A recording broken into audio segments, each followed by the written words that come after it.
Agar tarixga e'tibor qaratadigan bo'lsak, butun dunyo tamaddunida bashariyat har doim yillar, asrlar osha suvga ehtiyoji juda katta bo'lgan.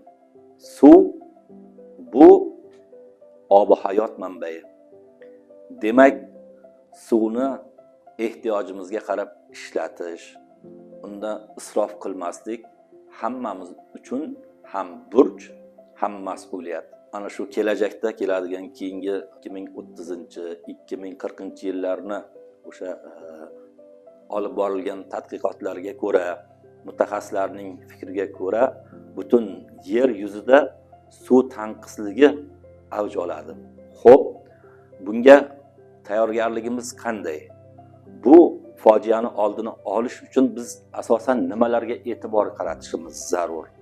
Ayniqsa yoshi ulug'larimiz, nuroniy otaxon va onaxonlarimiz, kerak bo'lsa hoji ota, hoji onalar, ziyolilar, deputatlar, mahalla faollari birgalashib joylarda, aholi o'rtasida, xususan o'sib kelayotgan yosh avlod orasida, ta'lim muassasalarida, oliy ta'lim dargohlarida biz ko'proq aynan mavzuni, mohiyatini ularning ongu tafakkuriga chuqurroq singdirishimiz uchun albatta uchrashuvlar o'tkazishimiz, targ'ibot tadbirlari, davra suhbatlari o'tkazishimiz ayni muddao.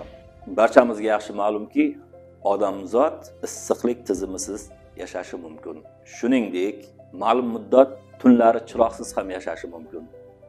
Va lekin biz har kuni, har daqiqa, har lahza suvga ehtiyojimiz bor. Shunday ekan, so'zim muxtasarda butun xalqimizga murojaat qilib aytmoqchimanki, suvni asrab, avaylab, kelajak avlodga ham biz yetkazishimiz kerak. Bugun biz foydalanyapmizmi? Ertaga yana bir asrdan keyin, yarim asrdan keyin ham kelajak avlod, o'sib kelayotgan yoshlarimiz, mana shu bugun biz ularga qanday namuna bo'lsak, bugun mana shu suvni tejashni umummilliy harakatga aylantirib, har bir korxona, tashkilot, muassasa, kerak bo'lsa oilada buni mazmunini, maqsadini, mohiyatini teran tushuntirib, terang anglata olsak, demak biz o'zimiz qo'ygan maqsadimizga albatta erishamiz. Zero suvni, tabiatni, vatanni asrash iymondandir.